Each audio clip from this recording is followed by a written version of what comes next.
మాతృదేవోభవ. నేను మీ శ్రీధర్. నా cell number 9295909819. ఇప్పుడు మనం చర్చించుకోపోయేటటువంటి విషయం ఏంటంటే, రాహు మీన రాశి నుండి కుంభరాశిలోని ప్రవేశిస్తూ ఉన్నాడు. అదేంటని అడగండి. మీనరాశి తర్వాత మామూలుగా మేషరాశిని మనం చూస్తూ ఉంటాము, సవిచక్రం చూసేవాళ్ళం. ఏ చక్రం చూసినా అంతే, మీనరాశి తర్వాత మేషరాశిలో జరుగుతుంది.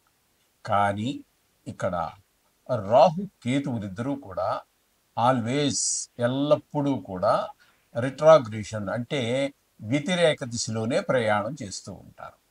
ఆ విధంగా వారి యొక్క గమనం ఇప్పుడు అలాగే ఉంటుంది, రాహుకేతువులిద్దరిది కూడా. అక్కడ రాహు మీనంలోంచి వక్రగతి ఆయనకు అలవాటు కాబట్టి ఆయన వెనక్కి నడుస్తూ వస్తున్నాడు. ఇప్పుడు కుంభరాశిలోకి ప్రవేశిస్తూ ఉన్నారు. ఎప్పుడు అంటే 16వ తారీఖు మే నెల 2025. ఇప్పటి నుండి ఆయన మీనంలో నుంచి కుంభంలోని ప్రవేశిస్తూ ఉన్నారు. ఇక్కడ ఎంతకాలం ఉంటారు?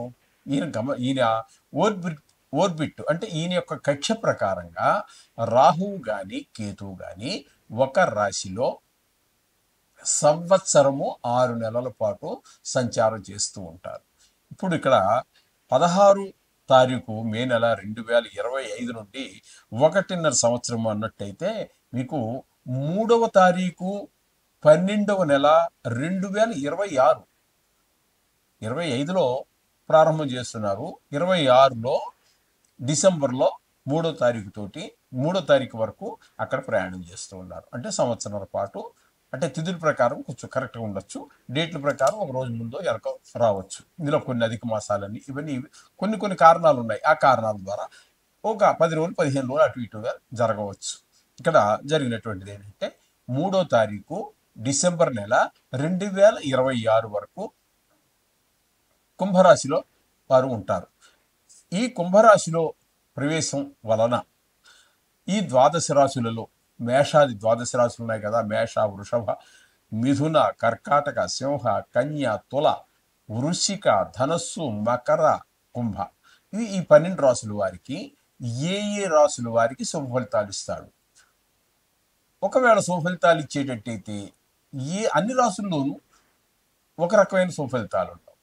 అట్లాగే ఏ రాశుల్లో కొంచెం దుష్ఫలితాలు ఇస్తాడు. ఆ దుష్ఫలితాల్లో అన్ని రాశుల వరకు ఒకే రకమైన దుష్ఫలితాలు ఉంటాయా అంటే అవి కూడా వారు ఉన్నటువంటి స్థానాన్ని బట్టి ఉంటుంది. ఈ విధంగా ఆయన యొక్క ఫలితాలన్నీ కూడా మనకి శాస్త్రకారులు తెలియజేశారు.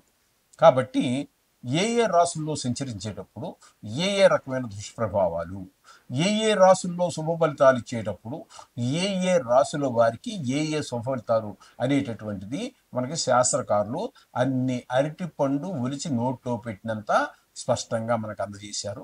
అది మనం తెలుసుకోవాల్సిన విధి మనది. అయితే వీటి యొక్క బలాబలాన్ని ఇప్పుడు మనం ప్రశ్నించట్లేదు.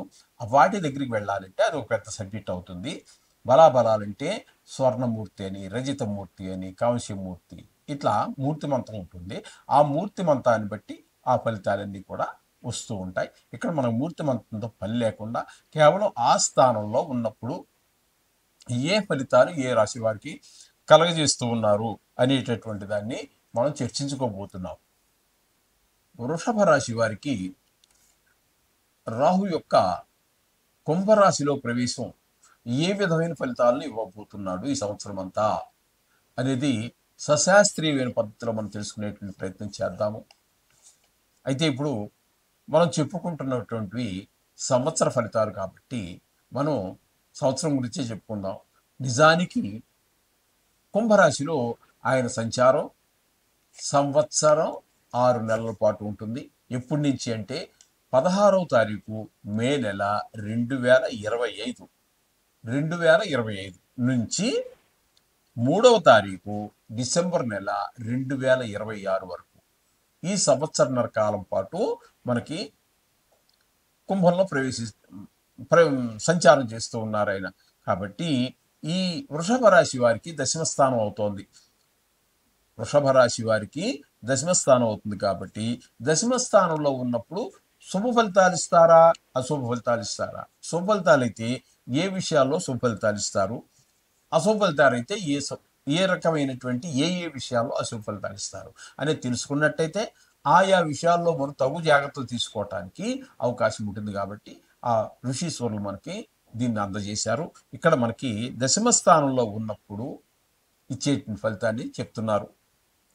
మనసౌఖ్యం సదానందం అభీష్ట సుఖభోజనం కర్మ సిద్ధిర్బలం పుష్టిం దశమస్తో యదాఫణి. దశమస్తో అంటే దశమ స్థానంలో ఉన్నప్పుడు, పని అంటే ఈ రాహు ఉన్నప్పుడు ఇచ్చే ఫలితం ఏంటంటే మనస్సౌఖ్యం, మనసు చాలా సంతోషంగా ఉంటుంది. సదా ఆనందం, ఎల్లప్పుడూ ఆనందంగా ఉంటాము. అభీష్ట సుఖభోజనం, సుఖభోజనం రోజు చేస్తూ ఉండొచ్చు, చాలా ఎక్కువసార్లు చేస్తూ ఉండొచ్చు, కానీ అందులో కూడా తేడా ఉంది. అభీష్ట, మనకి కొన్ని పదార్థాలు ప్రత్యేకమైనటువంటి రుచికి మనం అలవాటు పడి ఉంటాం, అది తినాలని ఎక్కువగా మనం దానికే ప్రాముఖ్యత ఇస్తూ ఉంటాం. అటువంటి అభీష్టం, ఈ కోరినటువంటి ఫుడ్, కోరినటువంటి ఆహారం దొరకడం అనేది కూడా ఒక అదృష్టం, అది దొరుకుతుంది. కర్మ సిద్ధి, ఎల్లప్పుడూ కూడా ఆనందంగా ఉంటాం. శరీర బలం, బలం పుష్టిం, బలంగా ఉంటాము, పుష్టిగాను ఉండగలుగుతాము. ఈ రాహు మనకి ఈ దశమ స్థానంలో ఉన్నప్పుడు, అంటే మనకి మొత్తం మీద ఈ వృషభ రాశి వారికి ఈ ఈ ఈ ఇప్పుడు మనం చెప్పుకున్నటువంటి విషయాలలో శుభాన్ని కలగజేస్తూ ఉన్నారు. చేత వీరు కూడా చాలా శుభఫలితాలు పొందుతున్నారు. అయినా సరే ఆ నవగ్రహాలని రోజు మనం చెప్పుకున్న శ్లోకాలు ఏవైతే ఉన్నాయో అవి చెప్పుకొని దానికి సంబంధించినటువంటి ఇదే చదువుకుంటున్నారో దాన్ని కానీ అవన్నీ కూడా సుఖంగా ఉన్నాం కదా అని చెప్పి మానవద్దండి. ఖచ్చితంగా సుఖం, కష్ట సుఖాలతో సంబంధం లేకుండా మీరు కనుక ప్రార్థించినట్టయితే అది నిస్వార్థమైన సేవ అవుతుంది. కష్టంలో ఉన్నప్పుడు నేను పూజ చేస్తాను, సుఖంలో ఉన్నప్పుడు అవసరం లేదు అంటే అది స్వార్థం. అందుచేత నిస్వార్థంగా దేవుణ్ణి పూజించండి. ఆ ఒక్క విషయంలోన కొంచెం నిస్వార్థత పాటిస్తే చాలా బాగుంటుంది. శుభం.